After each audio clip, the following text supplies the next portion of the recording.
Thank you for having me here. Good morning. A quick introduction. I am, for a living, a board game illustrator and graphic designer, and I do this for now about 18 years. And a couple of years ago, I started to talk about my experiences within this medium and how the visuals and the systems of analog games work and interact with people. So I'm always happy if I get the opportunity to talk about this area. And we already heard yesterday quite interesting talks with a big scope, with a huge scope, with complex topics. But today I'm going to try to go way smaller, and I'm going to talk about the transparency in analog games and what it can bring in terms of experiencing things and experiencing specific thematic elements. I'll do this by starting to give a quick overview on the topic, the theme of apocalypse in analog games.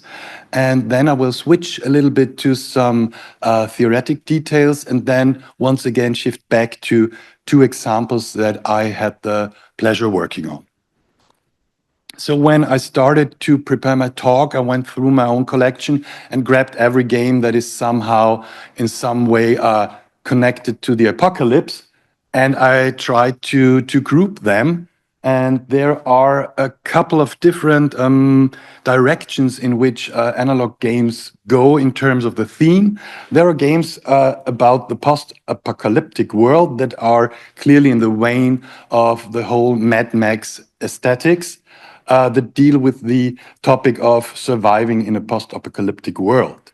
There are games, and that's more in the tradition of analog games, that focus on rebuilding the world after the apocalypse. That's clearly in the tradition of games like Catan that really embrace this element of gathering resources and building stuff. Then we have, of course, games about zombies. And there we have an interesting subgenre that I really like, kids' games about zombies. They are really good. There are not that much out there, but they are quite interesting in terms they are cooperative and they are legacy games, which means they evolve and change over the course of different game sessions. And then we have games that actually deal with the apocalypse themselves, like the legacy, pandemic legacy games by Matt Leacock, who were created before we had this situation a couple of years ago. I went to Board Game Geek, the biggest board game database we have, and tried to get some numbers. It's really a pain in the ass with the front end, but here you have the development of apocalyptic games as a theme within the board game industry, and here we have zombie games, and it's a little bit different because I took decades as the time interval, but you see between 2010 and 2020 we have 1,000 games that were published. And of course, this is due to the fact that with the TV series The Walking Dead, the zombie theme arrived in the center of pop culture. Just a few examples like Defenders of the Last Stand, which is a re-implementation of Defenders of the Realm, a fantasy game that, as you can see, is clearly inspired by the Mad Max aesthetics, the desert, the people trying to survive. It's a little bit a mixture of co-op game where you move around the game board and the tower defense game. Then we have Outlive, a game that I really like because it re-implements a lot of mechanisms we know from analog games. Once again, you have to gather resources, build your bunker, feed your people. It's reminiscent of a lot of a game I worked on called Agricola, which is about farming in medieval times, where you have to feed your family, build your rooms. So it's a good example for the fact that many analog games simply paste on the theme to an already existing structure. And this game won the Kennerspiel des Jahres a couple of weeks ago, which is really about preventing the apocalypse. It's done by the same guy who did the Pandemic games. And besides being a really good and fun game, it's created with a lot of respect to the topic. And it's a good example for a game that's really in your face, but still fun. Those are the two games I'm going to talk about a little bit later. But first, some insight. The main situation we have with analog games is that they are completely transparent. You put them on the table, you have all the components lying in front of you, and you, as a players, you have to arrange, you have to manage, you have to keep the game alive. So they are not as good in creating complex simulations. So we have to abstract, we have to reduce, we have to focus. And by abstracting, we sometimes tap into the trap of losing the theme out of sight, but therefore we have a look at the different layers of theme. There's, of course, a core gameplay, which I talked a little bit about in regards of the games already mentioned. This is really the core gameplay that you cannot change, but it's quite often not really extremely closely linked to a theme. So in many cases, the theme is put on by those baked-in thematic elements, which means I can have a post-apocalyptic game where I build a bunker and I have a tile that looks like a bunker I put on my game board, or I can have a game about a medieval farming where I put a clay house on my game board.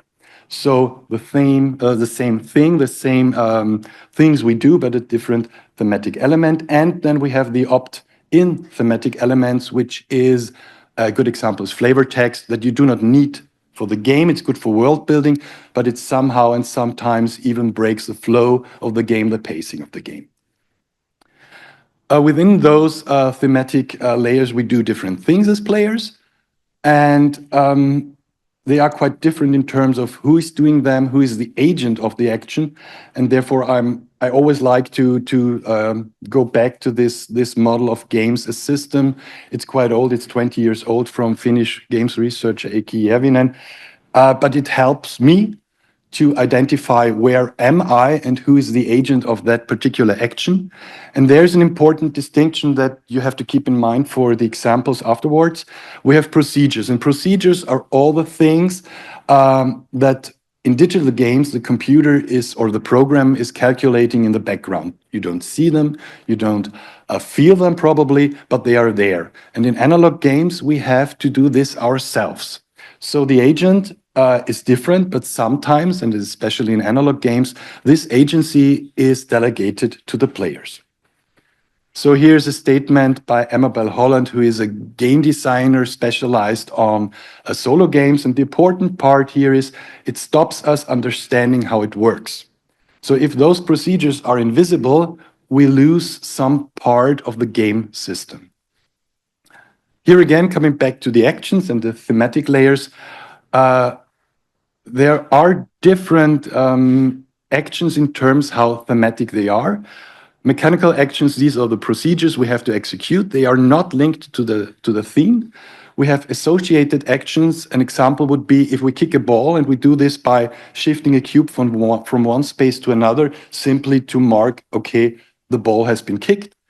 Metaphoric actions, in this example, this would be rolling a die, and there is already a connection to the actual thing we want to represent in the game, but it's no simulation, like the next point where you probably could flip a disc on the table to simulate kicking a ball, or the literal action, literally kicking the ball. So these layers are important to keep in mind if you want to transport the theme within the game. But those procedures, I'm going to come back to them all the time.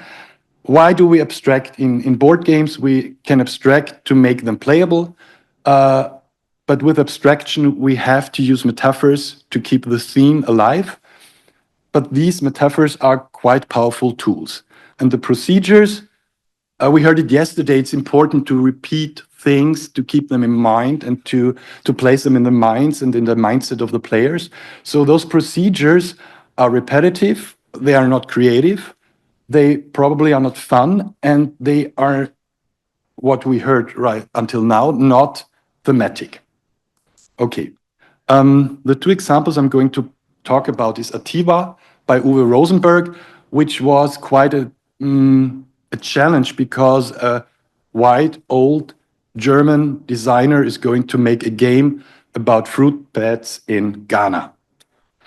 The game basically is a worker placement game where you place your workers on the board. And the idea, the thematic idea is that there is a story of the mayor in Ghana who found out or who realized that it might be a good idea not to hunt and eat the fruit bats, but instead to integrate them in the everyday life, because fruit bats are eating the fruits and then they are flying somewhere and they are pooping, and therefore they're creating forests without any work needed by humans. So they're really important for the whole ecosystem there.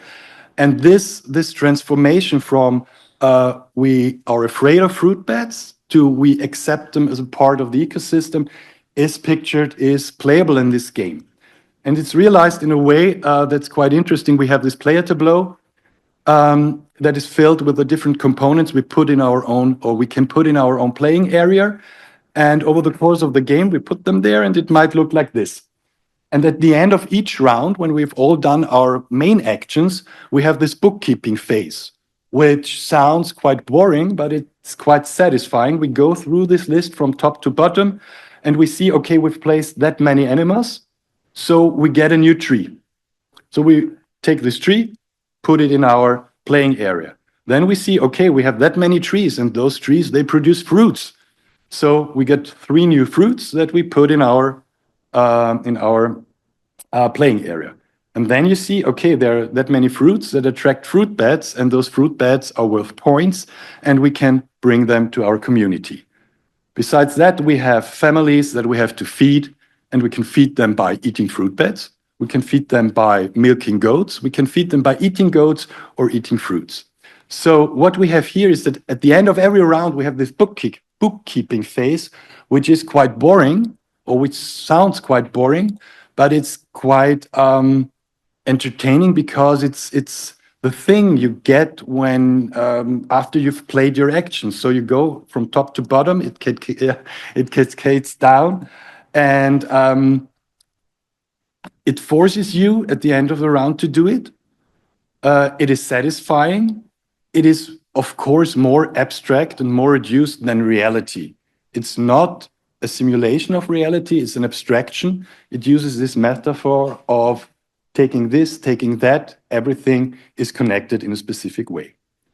The other game I want to talk about is Forest Shuffle by designer Koch, which is a game about creating a forest. You're laying out cards, and those cards are basically trees. And around the trees, you can place different other cards that contain animals, plants, insects, birds. And those cards are two-sided, so you have to decide, do I want to put it on this side or that side? And in this way, you create around a tree a little ecosystem. And those cards are interconnected in an interesting way that it's, once again, not a simulation, but it shows you how different species are interconnected. For example, the bird gives you points for insects, or the fox gives you points for rabbits, or the rabbits are there's a multiplication that if you have 3 rabbits, you get 9 points. So at the end of the game, your tableau might look like this, and then you have to calculate it. And that's really exhausting. But the calculation at the end of the game is like, it's once again, it's a procedure you have to do. In the online version, it's done by the computer. We already have an app that you can use your smartphone to go over the cards and get the end scoring. But calculating it in your head and on a sheet of paper is a completely different experience, because it forces you to go back into your wood and look at the different interconnections between different animals and plants. And it forces you, once again, it makes calculating thematic.